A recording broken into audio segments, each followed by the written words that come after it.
অর্থাভাবে মানসিক ভারসাম্যহীন ছেলের চিকিৎসা করানোর সামর্থ্য নেই, তাই বাধ্য হয়ে কয়েক বছর ধরে তাকে শিকল দিয়ে বেঁধে রেখেছেন বাবা মা। এবার এই মানসিক বিকারগ্রস্ত যুবকের পাশে দাঁড়ালো পুলিশ প্রশাসন। কোচবিহার জেলার মেকলিগঞ্জ ব্লকের জামালদহ পঞ্চায়েতের 138 নম্বর পানিশালা এলাকার বাসিন্দা 26 বছর বয়সী হাসান মিয়া মানসিক ভারসাম্যহীন। দিনরাত লোহার শিকল দিয়ে বেঁধে রাখতে হয় হাসানকে। বেঁধে না রাখলেই শিশু থেকে বয়স্ক যে কারোর উপর আক্রমণ করতে পারে ওই যুবক, তাই লোহার শিকলে বেঁধে রাখাই একমাত্র উপায়। বাবা জাভেদ আলী মিয়া পেশায় দিনমজুর, মা হাসিনা বিবি সাধারণ গৃহবধূ।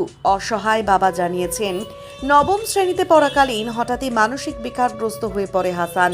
তারপর থেকে বহু চিকিৎসা করানো হলেও লাভ কিছুই হয়নি, উল্টে দিনের পর দিন বেড়ে চলেছে অসুস্থতা।